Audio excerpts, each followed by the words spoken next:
All right, everybody, welcome back to the channel. I am Brian Lee Durfee, author of The Forgetting Moon and The Blackest Heart, both books published by Simon & Schuster's Saga Press. Today, we are going to be reviewing book number 5 in the Sigma Force series by James Rollins, and it's titled The Last Oracle.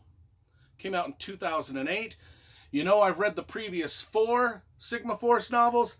Really liked them a lot. In fact, I've got the entire Sigma Force series right down there. Don't know if you saw it. I mean, the library is massive. Books can become lost in it. Anyway, try to put this thing back. Having a little trouble with the camera today. Okay. So, Sigma Force. I've said it before, I'll say it again. Should be Alpha Force. Maybe Alpha Force, maybe that was already copyrighted and licensed out elsewhere. So he certainly couldn't go with Beta Force because that would be lame. So he had to go with Sigma Force. So we get Sigma Force. And they go on adventures. They're kind of like Indiana Jones-esque, Da Vinci Code-esque adventures where strange and weird things from our history, the world's history, we learn about them. They're creepy, they're weird, and they can come back and destroy us in today's day and age. But Sigma Force saves us from it every time. You know, the Illuminati, I think Sigma Force fought them. I think every weird bit of history, Sigma Force is... Well, now we're getting to the Oracle of Delphi. This starts in Greece. As we can see from the cover, because we always review the covers first, it says a great colorful cover with some Greek petroglyphics, hieroglyphics, I don't know what you call those.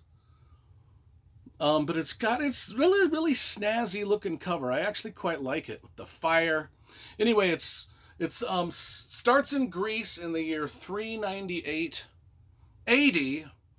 On top of Mount Parnassus.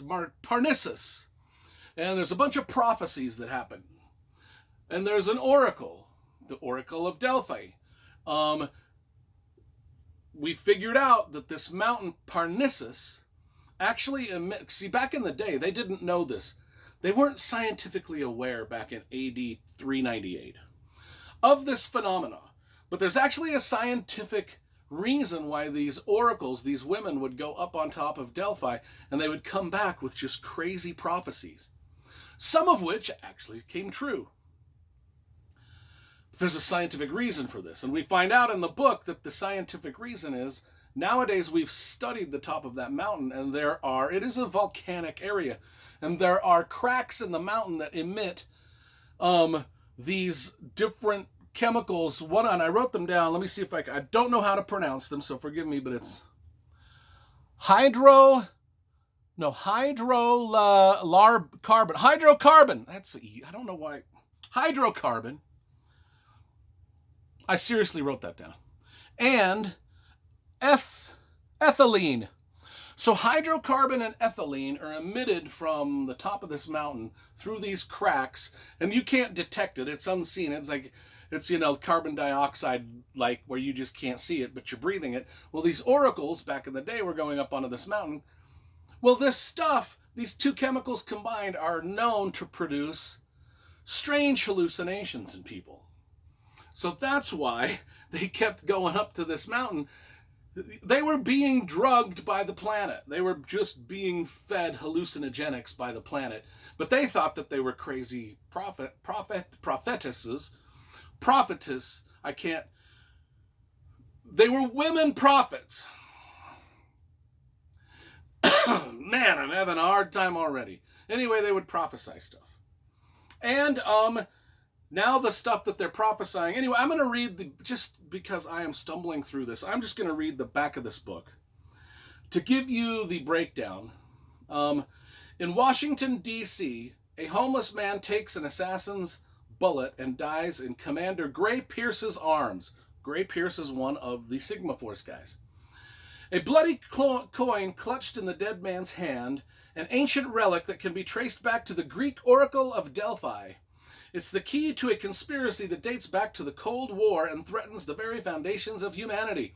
This happens in every Sigma Force novel. Something from the past comes back to threaten the very foundations of humanity. Every Sigma Force novel.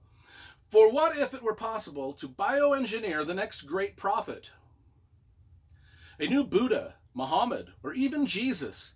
Would this second coming be a boon, or would it initiate a chain reaction that would result in the extinction of humankind? That's a really good setup, actually. The thing about this book is I love the setup. Vital seconds are ticking rapidly away as Pierce races across the globe in search of answers, the one step ahead of pointless killers, not pointless killers. I read that wrong. Ruthless killers, determined to reclaim the priceless artifact. Suddenly, the future of all things is balanced on the brink between heaven and hell, and salvation or destruction rests in the hands of remarkable children. Okay, so I gave massively high scores to the previous 4 Sigma Force novels. This one, I just floated through it a little bit disinterested. I liked the premise of creating a new prophet, and like a lot of the religious discussion that kind of went along with that. That's kind of my thing. So you would think that I would have really dug this. I just felt that a little bit of the action in this one was dialed back a little bit. It was just a little bit more about the philosophies of things, which, like I said, normally I kind of, but I sort of drifted in and out of this book, and I wasn't as engaged in as I was in the first 4, because I was really, really, really sold on the first 4.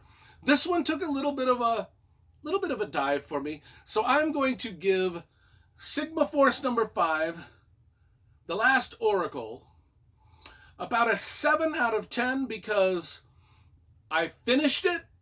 It kept me interested enough to finish it, and I enjoyed most parts of it. I did not enjoy all parts of it. You know, if I give a book a 5, that still means I liked it, because I finished it. Any book I finish gets a 5, which meant I liked it enough to finish it. Any book that gets below a 5, I just don't even mention on the channel. So 7 is actually a pretty decent rating. And it's for a pretty decent book. Just not a blow me away book like the previous 4. So now let's see what books 6, 7, 8, and 9, and 10 are like, because I'm still digging this series quite a bit.